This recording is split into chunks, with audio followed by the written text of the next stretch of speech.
I'm sorry, Doctor. We've just discovered that tickets are now on sale for the Los Angeles edition of the H.P. Lovecraft Film Festival. It's taking place September 28th and 29th, which we believe is a Friday and a Saturday, in Los Angeles. Well, specifically in San Pedro, California, at the Warner Grand Theater. You could see creepy features, weird short films. There's a Mall of Cthulhu, author readings, all kinds of Lovecraftian stuff you don't want to miss. Go to hplfilmfestival.com, Doctor. Please. hppodcraft.com.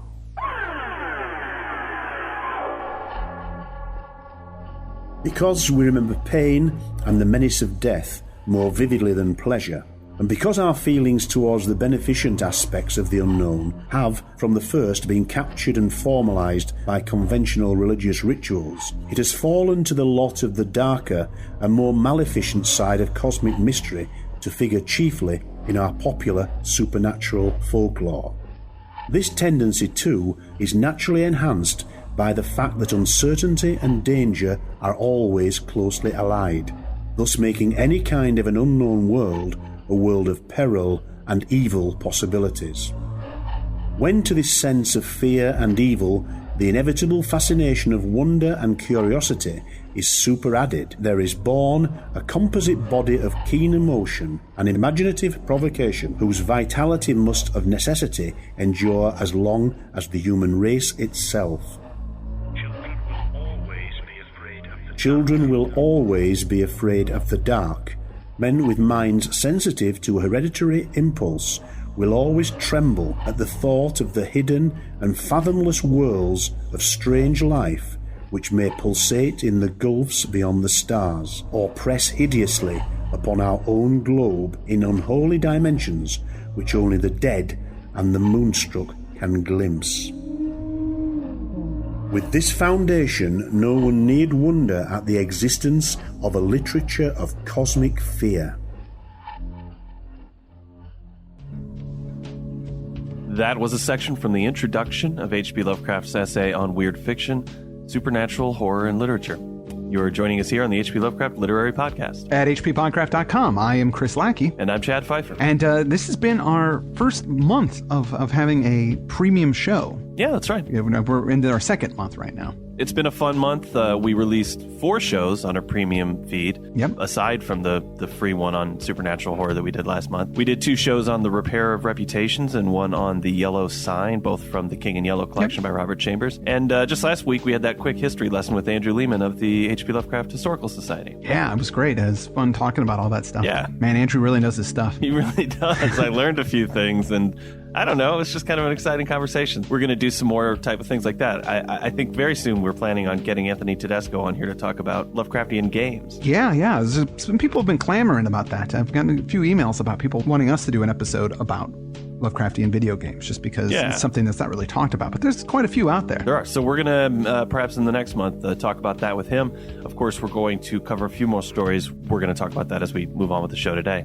And just want to remind folks that those subscriptions are still open. It's $6.66 for 3 months. Mm-hmm. In those 3 months, you get 12 shows. And, of course, when you subscribe, you also get access to the back catalog. So the shows on The King in Yellow that we already did, you can catch up and listen to those. We've gotten great feedback so far on the show. Some folks have written to tell us that they're not subscribing and giving us reasons why. Some of them it's because they hate PayPal. Yeah, there's a lot of PayPal haters out there. And I guess PayPal has burned some people, once burned, twice dead, something like that. Well, so far it's been working great for us, but we are trying to come up with a solution to get you through the checkout process so you don't have to make a PayPal account. So we're working on that, and as soon as we know, we'll make an announcement so it'll be easier for people to subscribe who are phobic about PayPal, although it's so far it's been working fine. Yeah, this thing is kind of still an experiment to us, and we're still trying to get the bugs worked out, figure out if this is something that everybody wants, if there's a big enough demand for it, and right now it's a slow start. So if you haven't subscribed to the show and you think you might like to hear more stuff, please subscribe. We, like I said, $2.22, it's less than a comic book. So if you buy comic books monthly, this is cheaper than that. We understand if it doesn't work out. I mean, we'll have to pull the plug eventually if it doesn't work out, but wait, Chet, is that a threat? It kind of was a veiled threat, yeah. So if you want us to go on, please give us your support. All right, enough talking about that. Last time, so slowly working our way through the introduction to Lovecraft's essay, in which he asserts so far that the oldest and strongest emotion of mankind is fear, The oldest and strongest kind of fear is fear of the unknown.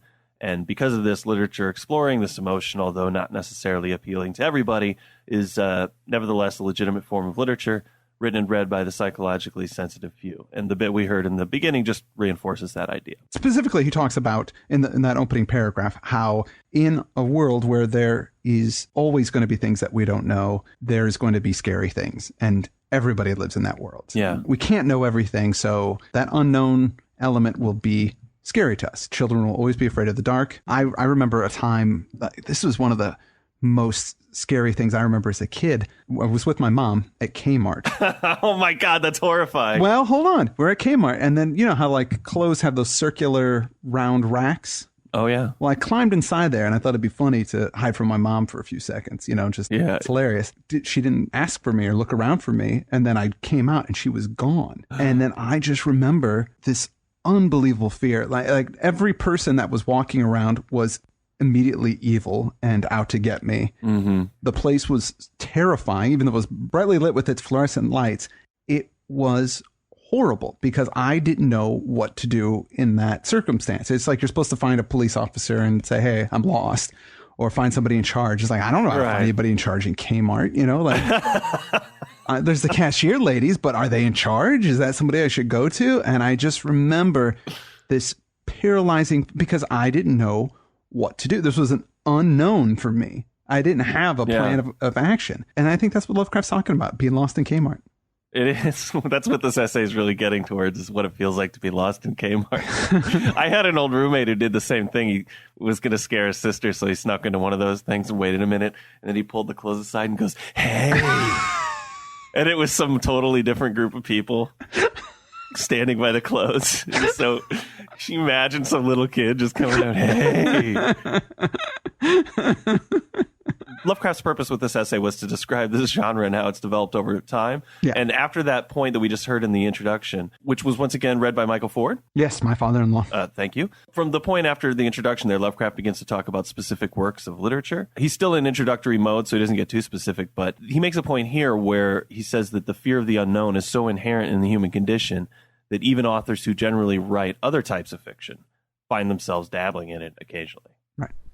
It has always existed and always will exist, and no better evidence of its tenacious vigour can be cited than the impulse which now and then drives writers of totally opposite leanings to try their hands at it in isolated tales, as if to discharge from their minds certain phantasmal shapes which would otherwise haunt them.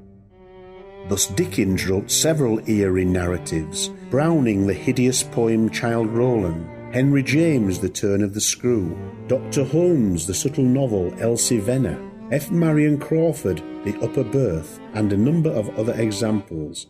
Mrs. Charlotte Perkins Gilman, social worker, The Yellow Wallpaper, whilst the humorist W. W. Jacobs produced that able melodramatic bit called The Monkey's Paw. I'm not sure how many eerie narratives Dickens wrote. A Christmas Carol is pretty scary. It is, yeah. I mean, he kind of became the father of Christmas through A Ghost Story. Which is really bizarre, but... It is bizarre, yeah. But I did have this paperback when I was a kid, and I still have it. It's called The Frankenstein Reader, and it was one of these anthologies of ghost stories that came out in the 60s. I think I got it, one of these boxes of books that my uncle had given to me. And it had stuff by Robert Louis Stevenson and Ambrose Bierce, H.G. Wells, but there was a Dickens story in there. I'm a huge Dickens fan now. I have Great Expectations, still my favorite book. But the story in that collection was actually my first encounter reading Dickens. It was a ghost story, a horror story called The Trial for Murder. I don't remember it very well, but I did look online and saw there were places you could read it for free. It's a Ghost in the Courtroom kind of thing. So it might be something we'll cover in the future. Actually, The Monkey's Paw was one that Lovecraft brought up, which is kind of a favorite of mine. I think one we should definitely cover on the show. I'd love to. I love that story. But I became aware of that. I used to have this weird thing where I would read novelizations of films when I was a kid. I don't. My dad still does that. He loves them. Yeah. So, I mean, but weird movies. I read the novelization of like Predator and Rambo 3, Why is that weird? I don't know. I couldn't go see the movies, I guess. So that's the reason I read them. But the first time that I heard the story of the Monkey's Paw was in the book adaptation of The Goonies. What? Yeah, there's a section where they were in the catacombs and just floating on a raft, and to pass the time, they all told each other stories, and somebody told the story of the monkey's paw. So that was my first exposure. That's always tied up with Goonies to me. Weird. Yeah, no, yeah. I never knew that. I just remember there is that... there's an episode of The Simpsons, isn't there? The Halloween special where they do a monkey's paw bit. It's a great story, and I definitely want to cover it. Now, we're doing the yellow wallpaper next week. Yes. To kind of tie up our whole yellow 1890s. And the turn of the screw fits nicely into our 1890s period, but probably is a bit long, and people do know that. It gets taught quite a lot. I'm not familiar with Turn of the Screw. It's good. It's Henry James. It's a ghost story. I don't know. It might be something we'd want to do, and it'd be many episodes, but... Well, it's just something to consider. I know that I've heard of it spoke of before, but I don't really know anything about it, so I thought it might be a good one. All right. Well, the Robert Browning references to this 1855 poem he wrote called Childe Roland to the Dark Tower came. Yeah, Roland. Roland's the name of the character from Stephen King's Dark Tower series, the gunslinger. And all is stuff. It? Okay. Yeah, I think that's where that poem title is a reference to a line from King Lear, which that line from King Lear is really just nonsense. Although it is in turn a reference to the fairy tale Childe Roland. But the poem that he's talking about is the sort of nightmare journey of going to the Dark Tower, and I think it's where Stephen King got that series title. Obviously, must be specifically from that poem. But yeah. But Browning is better known for his dramatic verse. He's not really known for his horrors, but in this particular example, it's a nightmare kind of poem. The Francis Crawford story here, The Upper Berth, I don't know. I did some searching around for it, and it was hard to find. I mean, I actually found the story itself, but I didn't have time to read the whole thing. But I couldn't find anything about it. Yeah, I know that he's got a story called For the Blood is the Life, and that is like in every vampire anthology. Yeah, if it's got the what's the Sheridan Le Fanu old vampire story? It's got also what's the Carmilla, and that's where it's a girl.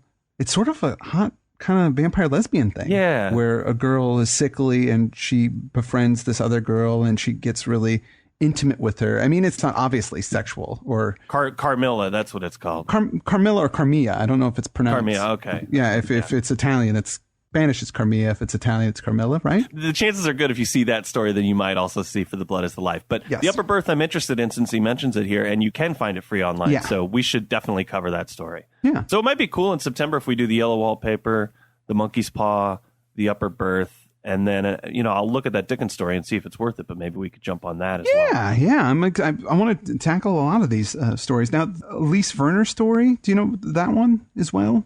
I'm not familiar with it. Just from what I read online, the synopsis, it's some kind of Curse of Yig thing almost. Well, kind of it is. It's maybe that's where Lovecraft sort of got that idea from. It's a woman gets bitten by a snake who's pregnant, and then she has a baby who's half snake, half person. Right. As far as I can tell. Overtly, I don't think it's like a Masters of the Universe situation or anything like that. No, I wish. It's like in the Evil Horde or anything like that. But I think it's like she has some kind of symbiotic relationship with snakes. Like she can kind of control them, and everybody dies, I think. It's one of those kind of romantic tragedies. Right. And that was written in 1861, that story. Just in that paragraph, a lot of the stuff is going to be exciting to talk about and cover. Yeah. I'm definitely into checking out The Upper Berth. So I don't know much about it. And the Monkey's Paw, just because it's got such a cool, I love the ending of it and everything. So yeah.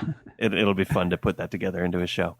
But those were examples of non-genre writers jumping into the genre. Right. But Lovecraft then goes on to make this distinction, he says. This type of fear literature must not be confounded with a type externally similar but psychologically widely different, the literature of mere physical fear and the mundanely gruesome. Such writing, to be sure, has its place, as has the conventional or even whimsical or humorous ghost story, where formalism or the author's knowing wink removes the true sense of the morbidly unnatural. But these things are not the literature of cosmic fear in its purest sense. The true weird tale has something more than secret murder, bloody bones, or a sheeted form clanking chains according to rule. A certain atmosphere of breathless and unexplained dread of outer, unknown forces must be present, and there must be a hint expressed with a seriousness and pretentiousness becoming its subject of that most terrible conception of the human brain, a malign and particular suspension or defeat of those fixed laws of nature which are our only safeguard against the assaults of chaos and the demons of unplumbed space. Well, I like that Lovecraft is sympathetic to the literature of physical fear. Elements of that type of thing are in his work. Well, yeah, but it's definitely like icing. It's not even icing on the cake. It's like the little icing flowers on the cake for Lovecraft. Yeah. You don't really need all of that stuff to be effective as a weird tale, to have that cosmic horror. No. And certainly if somebody's committing an act of cannibalism or something like that, it shows up at the very end. It's usually not what the story's about. His stories are much more about building atmosphere. It's really funny that in a lot of articles, most articles about Lovecraft, as a way of making him recognizable to modern audiences, making that connection, writers will mention that he influenced blah, blah, blah, blah, and they'll always mention Robert Bloch, author of Psycho. And then people will go, oh, yeah, that's right, Psycho, the shower scene, I get it, Oh, okay, that's Lovecraft. That's not Lovecraft. That's not anything about Lovecraft. I was reading some stuff about Robert Bloch, which I thought was really interesting. He only lived 35 miles away from where Ed Gein did his murders and made his bodies and stuff. Psycho is based off of the actual account of Ed Gein. Yeah, right. And all that he heard about it at the time, that he dressed up like his mother, or he used some skin of his mother to put on, and then he would kind of act like his mother and stuff. But he didn't actually know any of those things until after the fact of him writing Psycho, because they didn't publicize the details as much. And he just kind of elaborated on what little bits he heard, and he was surprised or how close or similar it was to the actual real thing that happened. Oh, wow. And Ed Gein didn't actually really kill that many people. I think it was only 2 or 3, but he was a grave robber, and he would make things out of dead people, out of like lamps and books and things like that. For some reason, less horrifying to me than when he killed people. He started off as a grave robber, and then it escalated to murder. It's all pretty mundanely gruesome. I think Lovecraft's talking about that. That stuff is all within the realm of possibility, and with a weird tale, it has to be impossible. Yeah, it's the shower scene in Psycho is exactly what he's talking about here. The knife plunging toward the woman and the blood washing down the drain. It's both gruesome, and you're scared because you're empathizing with the woman. You feel physical fear. She's going to be murdered by a stranger. Yeah. But as you say, it's something that could happen. In Joshi's introduction, I've been reading his annotated supernatural horror, and he has a long introduction to it, which is good. It's funny, though, at the end of it, he has some kind of mean things to say about Stephen King. He does. Well, I think Stephen King's such a popular author that people in academia, I don't know. You can have whatever opinion about him you want to. I like him a lot. But he has this interesting thing to say in Danse Macabre, which is his early 80s book that he wrote, which is kind of a parallel essay to this, where he's trying to talk about his philosophy of horror. And he wrote, I recognize terror as the finest emotion, and so I will try to terrorize the reader. But if I find that I cannot terrify, I will try to horrify. And if I find that I cannot horrify, I'll go for the gross out. I'm not proud. Which I think hits on what we're talking about here in a way. It's a more simple way to talk about this. Another way he describes it, he says, the 3 types of terror. The gross out, which is the sight of a severed head tumbling down a flight of stairs. It's when the lights go out and something green and slimy splatters against your arm. The horror, the unnatural, spiders the size of bears, the dead waking up and walking around. It's when the lights go out and something with claws grabs you by the arm. And the last and worst one, terror, when you come home and notice everything you own has been taken away and replaced by an exact substitute. It's when the lights go out and you feel something behind you. You hear it. You feel its breath against your ear. But when you turn around, there's nothing there. I think that's a great description of it. Yeah. Particularly, you go home and everything's been taken away and replaced by an exact substitute. That makes no sense.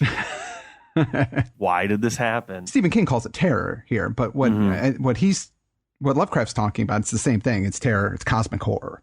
It's that thing that you can't make sense out of it, even with something that is, as Stephen King says, horrible. If it's horror, if it's a supernatural, like a walking dead person, it's still quantifiable. It's still something that you can go, well, physically a human sized, and he walks around and I could outrun him, or I could close a door, or I can, there's things that you can do. There's ways you can adapt to deal with a zombie or giant spider or whatever. But when something comes at you, like it could be something mundane, as in a ball rolls in the room, but then the ball hits the side of the wall and then rolls up the wall and then bounces out of the room and it's gone. I can't deal with that. There's no way to process what just happened. That isn't possible. That is horrifying. or terrifying, as Stephen King says, but it's got that element of cosmic horror. Yeah. That's what Lovecraft is trying to say. It's when you just can't deal with it at all. You're unequipped. He says it's the suspension of the laws of nature, which I think really nails it.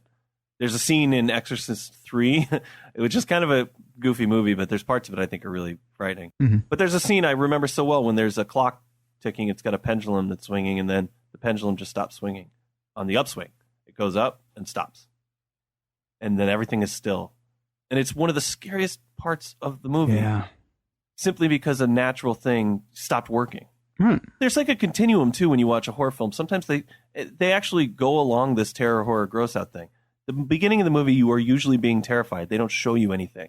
You just know that something's wrong. Mm-hmm. And then they'll show you the monster. And then it's just horror at that point. Physical fear. Mm-hmm. Then you fight the monster. And then it's a gross out kind of thing. It's a gross out sort of thing, right? Movies will actually follow this. It's very rare that one sticks to one level of it. But once you go to horror, it's hard to move back in the other direction. Once you've gone for the gross out, you can't really get back to terrifying people that easily. You'll see a movie like the Paranormal Activity movies just work on the terror level for the most part until maybe the very end. It's rare that the movies are successful at doing that. Yeah, but that is it. It's something happens that is outside natural. I mean, the natural law thing doesn't quite work because the zombie doesn't work on natural law and giant spiders don't work in natural law. I really feel like it is, and I'm making an argument with you right now. I really do feel like it is when something happens and you just can't quantify it. You can't control it and you can't deal with it. Right. Like right. That's when you hit that point. That's when you hit the weird horror, cosmic terror. Well, yeah, when it's unexplainable. That's right. But not just unexplainable. No, it's not just unexplainable. It's more than that. And I think that's what Lovecraft's trying to communicate here. Well, yeah, a giant spider or a Walking Dead person, they don't fit into the laws of nature until you see them, and then they're there, so they do. Exactly. What Lovecraft says is it's the defeat of those fixed laws of nature, which are our only safeguard against chaos and the demons of unplumbed space. So, he's hitting on something. Just say, yeah, you're right, Chris. You're right. You're right. Well, you're right. I mean, look, as he says right at the beginning, it's fear of the unknown. Once you know what something is, it's not scary anymore on this level. This is the finest form of fear literature, is to terrify. Naturally, we cannot expect all weird tales to conform absolutely to any theoretical model. Creative minds are uneven, and the best of fabrics have their dull spots. Moreover, much of the choicest weird work is unconscious, appearing in memorable fragments scattered through material whose mass effect may be a very different cast.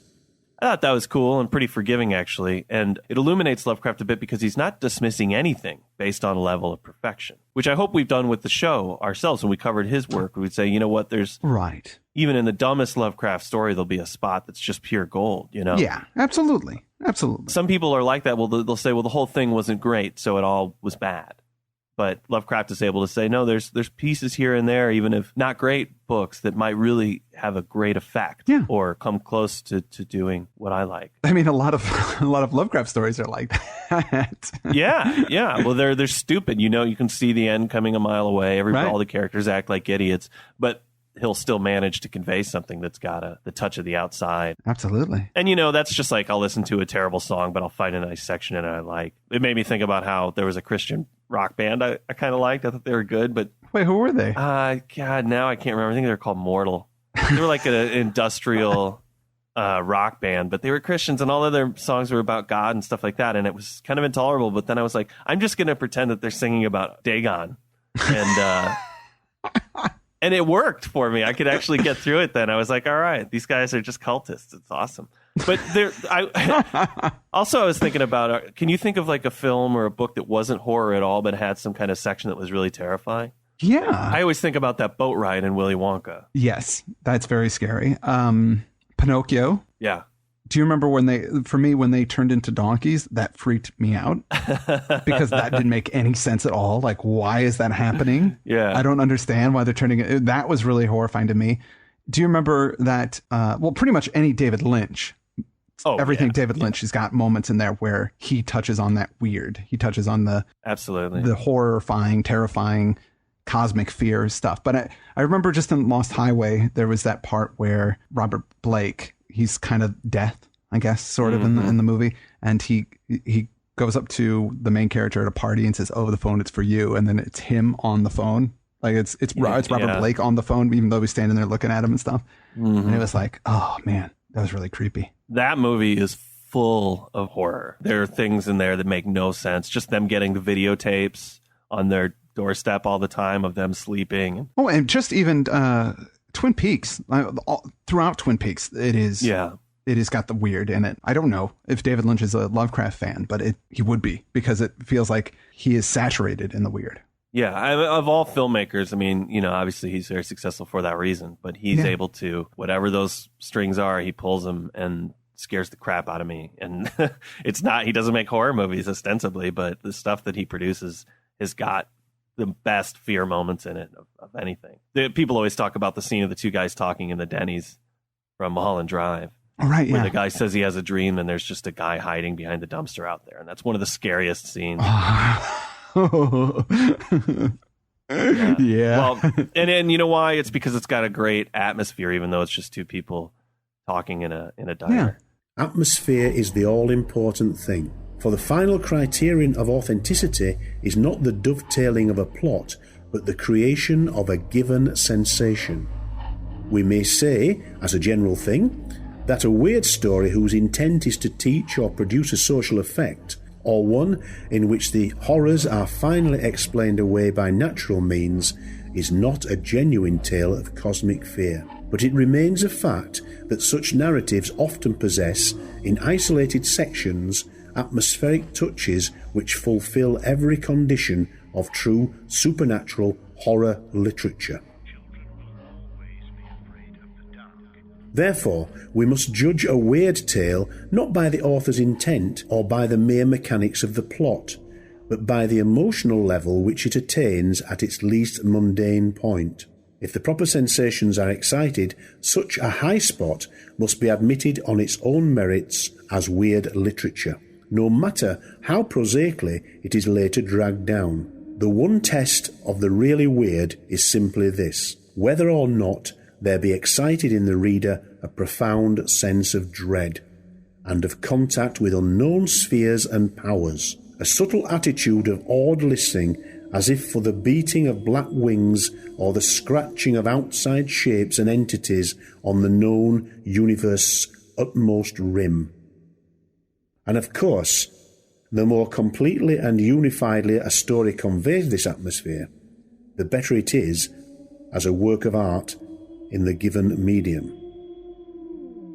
And that's how he closes out the introduction to supernatural horror and literature. And, my fascination with Lovecraft probably stems from the fact that he was the first author to create this effect for me.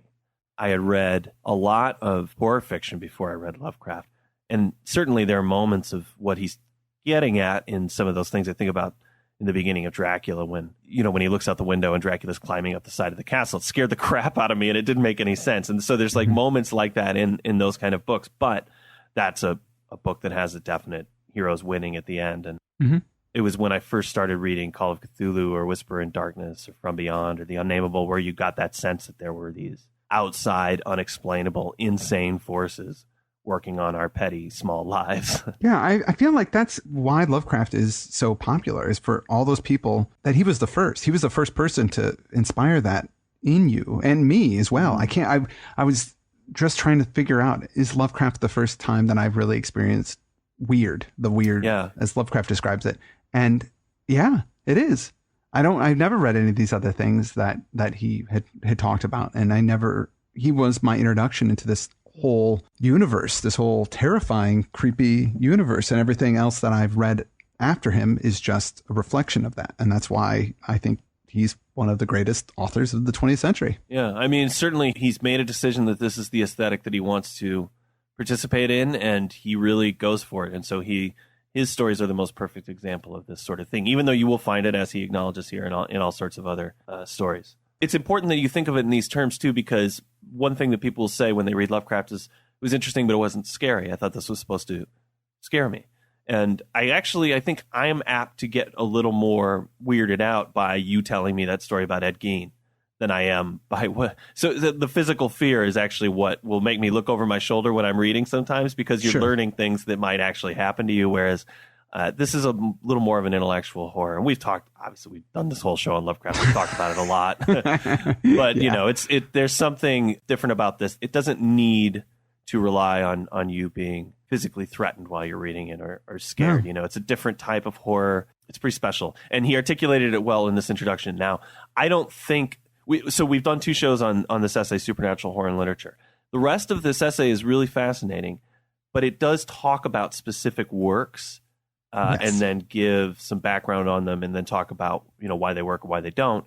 And as such, it would be kind of silly for us to cover the rest of the essay, because then we would be doing a survey of a survey. Yeah. Right. What we'd like to do is move on and actually now spend more time talking about all of these individual stories, and then we're going to bring in Lovecraft's commentary on it when we cover those stories on the show. Exactly. So it'll almost be like us doing a podcast, and Lovecraft will be a third podcaster with us, giving his comments and telling anecdotes and jokes. So I can tell you the next week we're going to cover the Yellow Wallpaper. After that, we're going to get into the Monkey's Paw and the Upper Berth.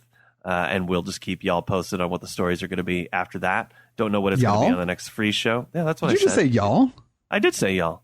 Wow. Y'all is actually, I think more people should use it. It's the second person plural.